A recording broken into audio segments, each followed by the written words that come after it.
My name is Dr. Monica Rivera Mint. I'm a board certified neuropsychologist by training, which means I study brain behavior relationships. And my area of focus is really understanding the effects of different types of exposures on the brain and thinking abilities. So things like culture, economic status, those kinds of things. And I, many years ago, served on SMART's board. I worked closely with Susan Rodriguez, and I know Sam from many years ago. It's wonderful to be back and reconnected. Sandra Talavera, and I am a resident here of East Harlem. And I had the pleasure of meeting a team at the Settlement Health National Federally Qualified Healthcare Centers Day. And that's how I personally connected with SMART. I knew that Monica had a long relationship, so I was so excited when I was able to meet and make this connection. One thing I didn't note is, in addition to being a neuropsychologist, I'm also formally trained as a community-based participatory researcher. It's called CBPR. Some people know it as. So I also live in Harlem, have sent my kids to public school in Harlem, and Sandra and I do our research in Harlem. We're very committed to this neighborhood. And before we move on, we just want to make sure to acknowledge the folks on the bottom of the screen here, because they also assisted with this presentation, and we want to give credit where credit's due. So as we begin, first we want to give a land acknowledgement. We acknowledge the people of the tribal nations and tribes in New York City, including the Lanai, Lenape, and others, who are the traditional custodians of the land on which we work and live.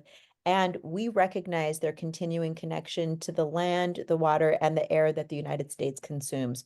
We pay respect to their elders past, present, and emerging. And we want to thank the New York Indian Council for working with us on this land acknowledgement. Here you see an overview of all the different things we're going to be talking about today. We're going to be talking a lot about dementia and cognitive decline and some of the causes of that, and really want to think about caregivers, and we'll talk some about research as well. And of course, always giving back to the community, and want to share some resources too. So I'm often asked, what is dementia? So dementia is like a very broad term.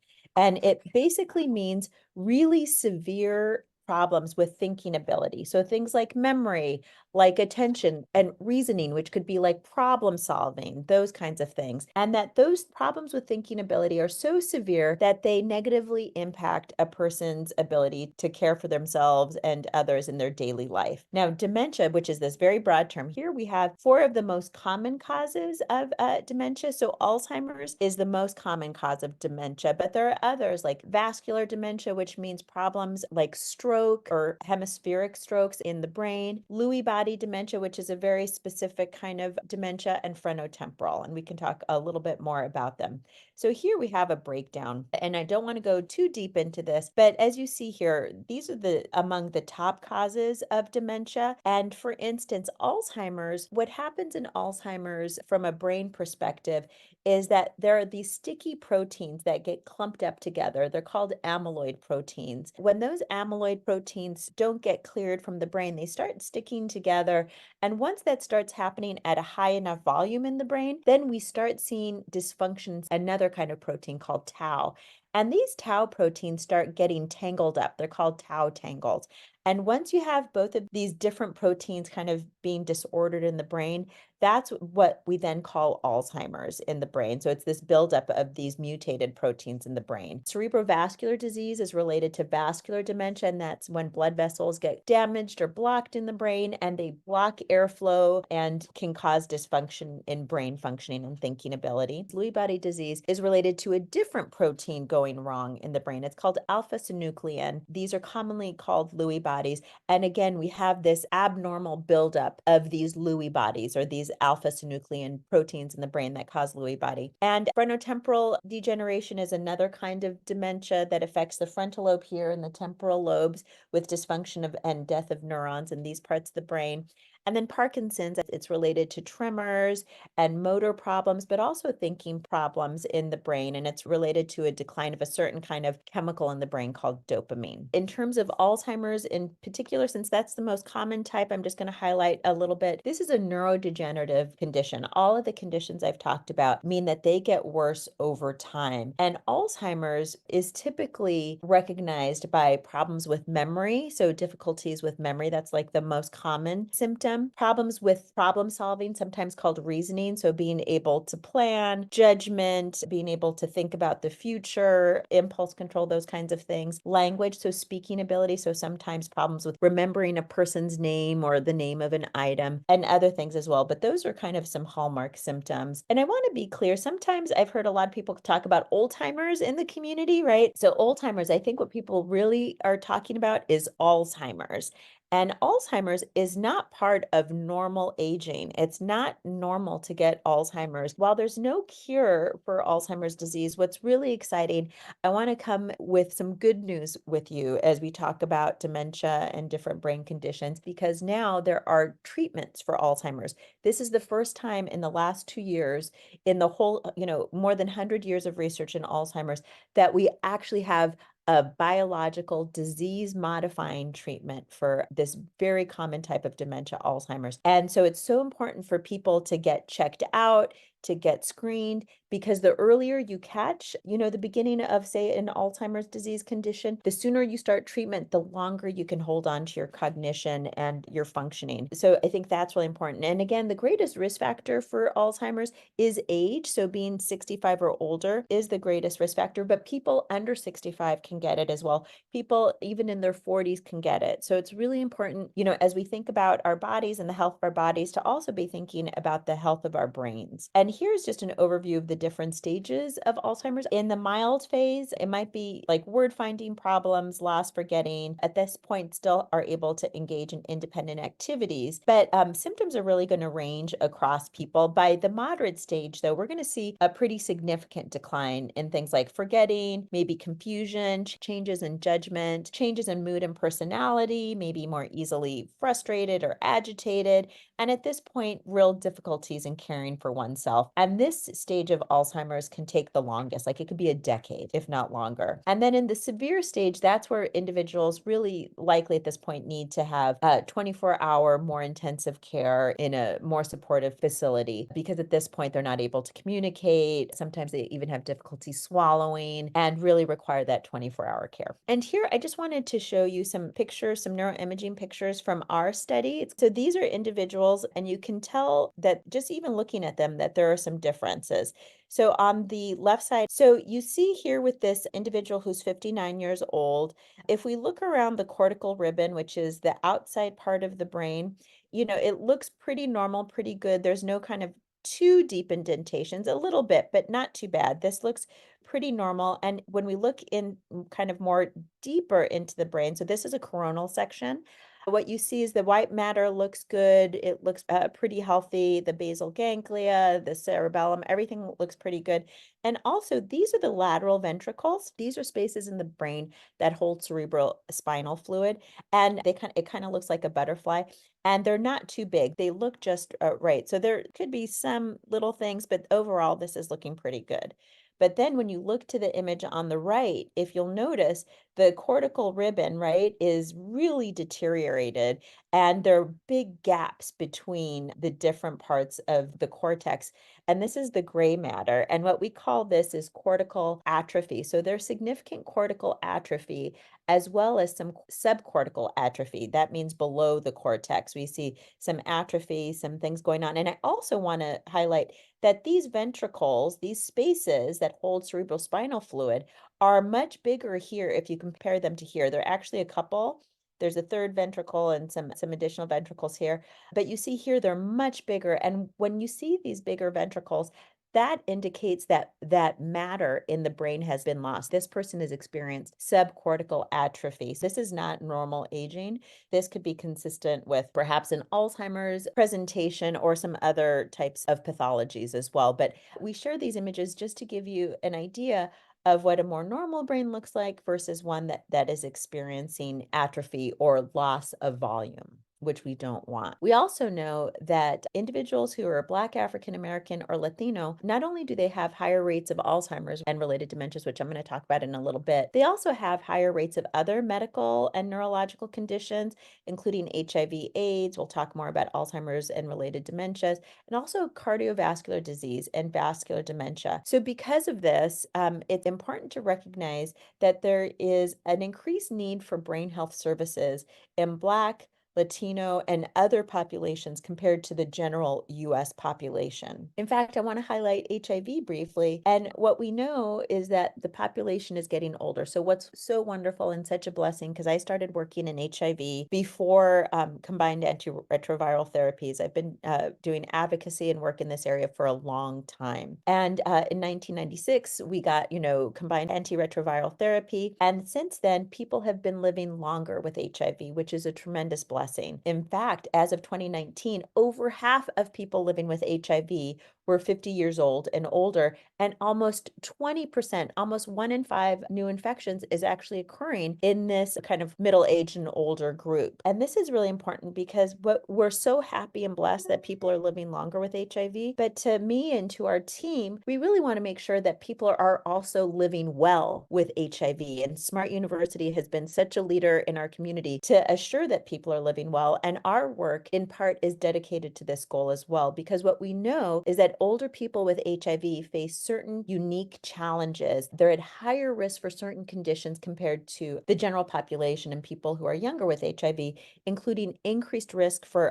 cognitive problems, so problems with thinking ability, problems with cardiovascular disease, so problems with their heart that could have an impact on their brain, and also some cancer. So what we know is that research is needed to identify and address the long-term healthcare needs of people living with HIV across the care continuum, including brain health needs. And this is really important so that we can support this growing population and also their care providers. One of the things that we obviously know about is healthy living that will help your brain as well as your body. And so this slide will show you some pictures and some good practices that we always encourage. So getting your primary care for chronic health conditions, diabetes, high blood pressure, seeing your doctor on a regular basis, exercising, walking, being involved in some kind of community activities, dancing. Our seniors in the community love to dance, and some of our senior centers and other groups do that. Healthy diet, we'll talk a little bit later about some suggestions and a healthy diet,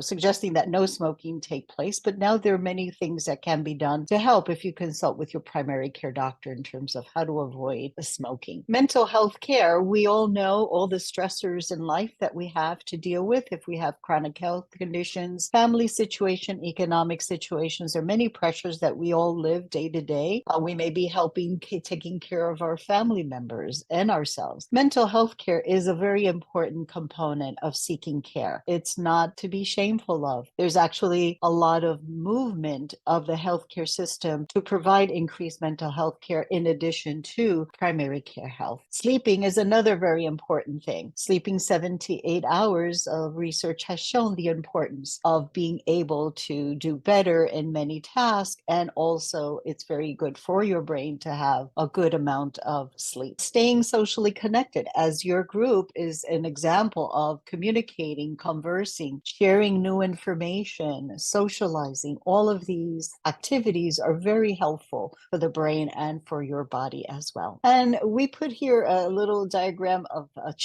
game of chess, but the idea is to constantly challenge your brain. Is learning a new language, it's learning a new game. In the Latino community, we play dominoes, but there are other communities that could show us games that we're not familiar with and we could practice. So doing something different is something that we also is a good practice in terms of maintaining a healthy living for your brain and for your body. The Mediterranean diet, the MIND diet, is something that is being promoted. And again, examples of this is focusing on whole grains, leafy greens of vegetables, nuts, olive oil, berries, beans, legumes, fish and poultry. All of these, many of these are common in our diets, but somehow we want to, sometimes make certain changes to incorporate these increasingly. And of course, reducing sweets and pastries is another recommendation. So this diet, commonly called the MIND diet, is very helpful for hypertension, but also it's very healthy and positive for our brain health as well. Some issues of caregivers self-care. A lot of us, myself included, I'm the caregiver and of an 88-year-old mother with mid-stage Alzheimer's disease. And I have another significant family member that has Lewy body. So I'm firsthand, this is very close to my heart and to my life. The whole issue of how does caregivers take care of ourselves is very, very important. So seeking support is very important, not staying isolated. It's okay to speak with a social worker. There are many support groups in the community that exist, and we'll share some of those links later on. As this disease progresses, there may be new things that we need to learn about modifying our caregivers' skills. There are online free workshops. There are also support groups that are always good, because sometimes somebody may be at the very beginning of this experience and others may be at a different stage, and they will also be able to share some experiences. Managing stress to avoid health problems. So sometimes our stress is reflected in our own physical problems, our high blood pressure. We could have a stomach upset. We could have loss of appetite. So it's important for us to communicate, if we're a caregiver, to talk to our doctors, to talk about experiencing these symptoms so that they could monitor those, assess those, and determine, could they truly be physical? Could you be experiencing changes? Or are there other types of support, as we mentioned earlier, mental health services, for example, to help with the stress? Accepting change as they occur. In other words, as things change, we may not be able to do it all ourselves. So it's okay to explore other options like home health aid services, home care services, or even at a certain point, institutional care, because we have to ensure the safety of our loved ones or our relatives, family, friends that we're caring for, as well as ourselves or other family members. Making health, legal, financial plans. Sometimes we don't even think about mom or grandma are not in the position, or our spouses or our siblings, to make those decisions that they made in the past. What changes do we need to do and talk about? So again, consulting with a social worker, with a lawyer, with a financial advisor. Do we have a healthcare proxy? Do we have advanced directives? Do we have a power of attorney, so that we can, if needed, make decisions, not our personal decisions, but observing the wishes of those that we're caring for? In what way would they want those decisions to be made? And those are not easy conversations to have, but they're very, very important conversations. And if we take care of those things, in some ways, we decrease our stress, because then we could focus on the caring and not necessarily be focused on dealing with a crisis and not having certain things in place. Last but not least is knowing that you're doing your best. Caregiving, provided it makes a difference at whatever level. And however, sometimes we have multiple siblings, and siblings take turns doing different things or assume different responsibilities. So whatever it is that one can do is important for us, for individuals, to recognize their role as a caregiver and also acknowledge that for themselves. Very briefly, some facts and figures here. You see that over 6 million Americans right now are living with Alzheimer's disease, and that number is expected to double in less than 30 years, right? And over 11 million Americans provide unpaid care for people with Alzheimer's and other dementias. And so this is also a really important item. And this is usually adult daughters, and for people living with HIV, it's often friends, it's often other loved ones and not family members, or family by love, not blood. In 2023, Alzheimer's and related dementia cost the United States almost $350 billion,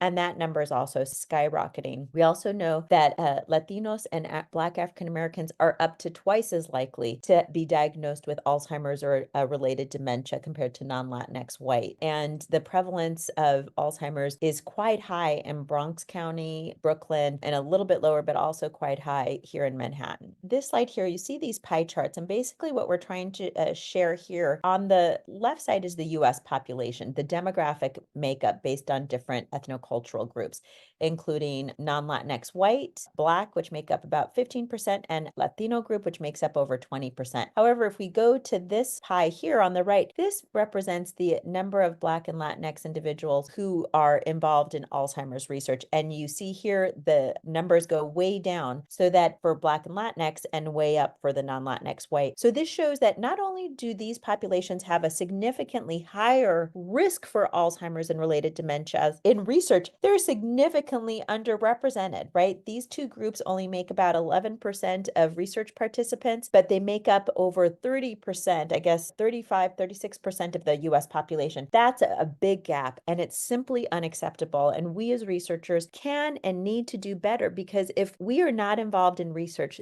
we cannot be involved in informing clinical trials, informing our healthcare needs, and making sure that the treatments are developed are relevant to our populations.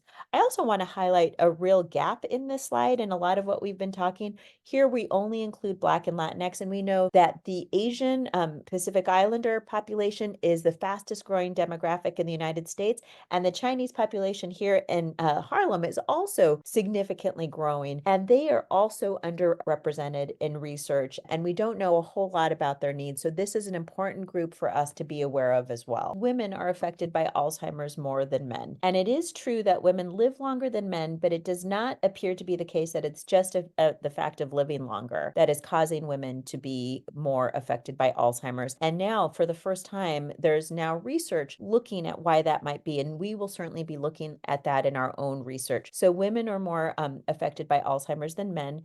And I also want to note that we don't understand a lot about how Alzheimer's affects people from the LGBTQIA plus communities. And so that's an emerging area of research as well. And we're looking a little bit into that in our study as well in SALUD. In terms of research opportunities, I want to first start with the research I've done with SMART. So back in the early 2010s, 20 teens, I'm on the board of the Harlem Community and Academic Partnership.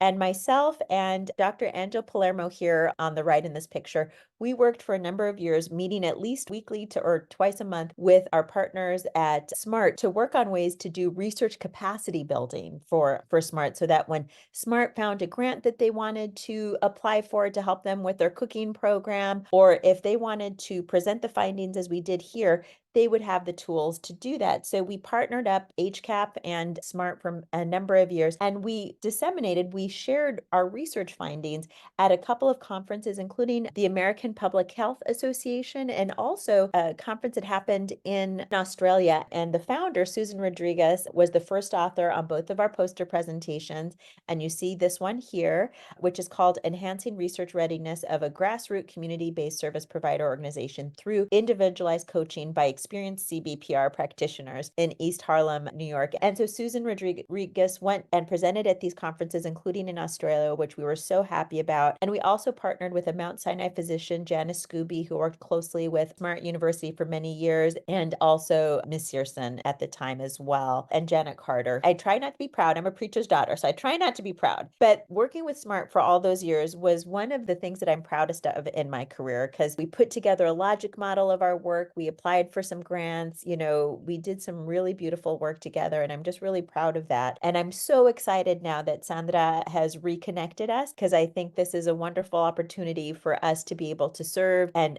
again, help your organization now, both through HCAP, through my community-based organization with Angel, Dr. Palermo, but also through our studies, which I want to share with you a little bit now. So one study is called SALUD. SALUD stands for the Study of Aging in African American and Latinos for Understanding Dementia. We just call it SALUD. And in Spanish, for those of you who don't speak Spanish, salud means health. And so this study is a study, it's longitudinal, which means that it happens over years, over 5 years. And we're looking to understand genetic and non-genetic risk and resilience factors for Alzheimer's disease and HIV-associated neurocognitive disorder in individuals who are stable, living with HIV or without HIV, who are Latinx, non-Latinx Black, and non-Latinx white, who are 55 and over. And in the future, I'm hoping that we can expand this study to also include our Chinese brothers, sisters, and non-binary friends as well. In terms of the challenges, aims, and projected outcomes, so as you already heard in terms of the challenges, I've already shared that Black African Americans and Latinos are at greater risk for Alzheimer's, dementia, and also for HIV-related neurocognitive decline. But we don't understand how biological and cultural factors impact aging and dementia risk in these populations. So in our study, we're looking to understand the effects of biological factors like cardiovascular burden, so the heart, because we know that there's a brain train that goes from the brain to the heart, and we really want to understand how the heart affects the brain, and also how neuroinflammation, how inflammation can impact the brain and brain outcomes and thinking outcomes. We also want to understand how cultural factors like acculturation, stress, adversity impact changes in thinking ability and the brain over time in these populations as well. And our projected outcomes, we're looking to utilize this research to inform culturally tailored interventions or treatments to improve cognitive or thinking abilities and brain health for middle-aged and older African Americans and Latinos. We also want to identify specific targets to lower the risk of dementia in these populations by promoting brain health equity and public health, because we think everybody, no matter what their background, no matter where they're from, that everybody deserves an equal chance for good brain health across the entire lifespan. But this provides you an overview of the participant experience from our community collaborations to doing a phone screening with our team members like Sandra and others to understand kind of initial eligibility, a phone consent appointment, another appointment that takes about 2 hours for questionnaires on the phone, and then an in-person evaluation that happens at our lab, which is in the community. Our offices are in the community on Madison and 116. We are not at Mount Sinai in the hospital. We are in the community, and we do tests of thinking ability. We take blood, saliva, and urine samples. We have an optional opportunity for people to get a magnetic resonance imaging, which is like an X-ray for your brain. It's brain pictures. And with that, that costs, probably up to $1,000. And we share the results with folks for free. So this is a lot of information you can get. And then we ask people to come back a year and a half later and 3 years later. And we have other opportunities for other studies. So maybe SALUD isn't a great option for you. That's okay. We have the Beyond study for people from 40 to 64. We have the Cedar study, which is a completely online study. And we have ADNI, which is a more comprehensive study for people who are 55 and older, which requires neuroimaging. It's not optional in ADNI. And so here are our contacts. So you can call us for SALUD, for ADNI, for Beyond or Cedar. So very briefly, Monica shared her commitment, and all of our commitment in the community of East Harlem goes for many, many years. And so these are just examples of how we are active on the board members of the East Harlem Community Health Committee, the Older Adults Committee. We try to sponsor events and activities. Recently, the older adults conducted a survey. It's still actually happening for seniors, and we assisted this process by funding their gift cards. We have, each of our studies has a community science partnership board. Those are representatives of our community as well as our study participants, because we believe very strongly in the community-based participatory model in which we engage our community very actively. We do money tumbling events. That's usually in the summer. This is a picture at Settlement Health. So we've done many of these. Settlement Health, the East Harlem Tutorial, the East Harlem COAD are many of our organizations that we partner with during the summer. As today, we've also had the opportunity of doing presentations, not just on our research, but also on topics of interest. So healthy brain, HIV, Alzheimer's disease, and aging.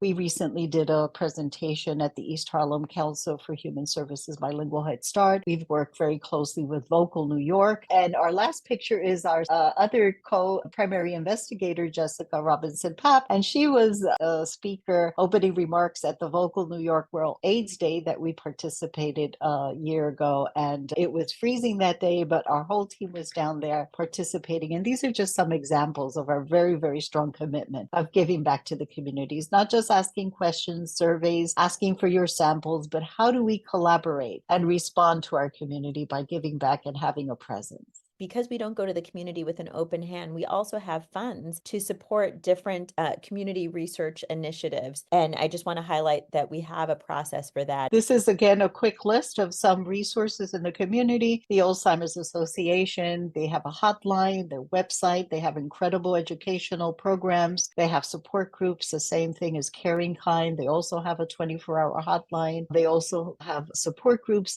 And very recently, we've started planning a collaboration partnered with the Mount Sinai Cognitive Clinic so that they are scheduled the third Thursday of the month, so that if we need to assist anyone that's in our study with potential referrals for additional care, because we're not a service provider, we cannot provide the care. But as a result of the findings, if there's a need, we are working very diligently to develop relationships in the community so we could help and provide referrals to our community.